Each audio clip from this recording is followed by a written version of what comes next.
Hey everybody, Al here, Al's Vintage Toy Trains, and tonight I've got a little special here on bell ringers. So just wanted to show a couple of the differences in the bell ringer switchers that Lionel made over the pre-war period and into the early post-war period. And we'll go ahead and start this off with the 228. I did premiere this engine a few nights ago, and this was cataloged from 1939 to 1942, and really a nice looking switcher. It's really detailed. It's actually a scaled switcher that Lionel made, and the only difference between this and the 701 really is in the couplers, where the 701 had the detailed scale knuckle couplers, and this one has the operating box couplers. So again, I believe this is 1940 or 41, just based on the coupler type on the tender. And the premium tender had a separate applied coal pile. It had the backup light, and again it has the automatic couplers. And what's neat about these pre-war switchers is that using the whistle control feature on your transformer actually allows the couplers to uncouple. So you can do that from anywhere on the layout, which is kind of a unique feature where you're not relying on a UCS or RCS track to uncouple cars. And then right next to it, I've got the 227. So these were made during the time when Lionel wanted to transition the pre-war couplers from a higher to a lower coupler. And that's really the only difference between these scale switchers, is the coupler height.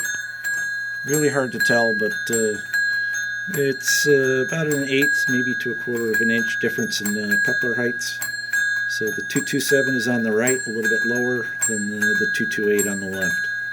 So each was designed to pull a different series of cars, and so that's really the differences there. And again, here's the 227. And I'm going to move over to the first of the post-war switchers. And this is the 1665. A lot less detailed, a little smaller than the scaled pre-war versions, but nonetheless very nice. We also only have the 4 drive wheels versus the 6, and of course the post-war knuckle couplers. So this also comes with the bell ringer tender, and this is really an 027 type engine. It's got the instead of the rollers, they actually have the slide shoes for pickups. And so it doesn't operate very well on O-gauge switches. It's kind of designed for 027, but it will run through O-gauge, just not well. And so this is 1946. And it also ran a little faster, so it's not like the scale switchers. This engine you could actually make run quite a bit faster than the old scale engines. And then Lionel took a break for a year, and then 1948 and 49 they came out with the 1656 bell ringer tender. And really the only difference is how it's geared, and this also has the roller pickups, which is a little nicer, so it runs quite well on the O-gauge track that I have, and it runs very well through the O-gauge switches. So the bell ringer tenders are still metal, just not as detailed as the pre-war version. It doesn't have the marker lights on the back like the pre-war version does. It still has the handrail, a little less detailed. It still has that charming bell sound. So here we have the 1948-49 1656, 1665, 1946.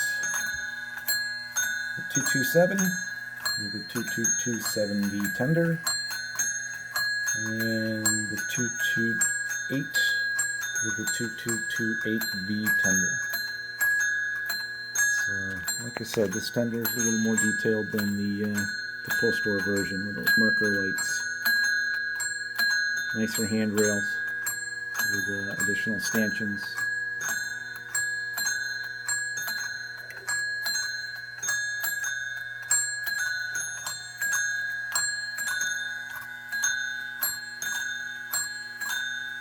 And I want to thank the subscribers. I've hit number 300 as of today, and started off kind of slowly with just showing different sets that I've had, and I've kind of gotten into it a little more over the last year.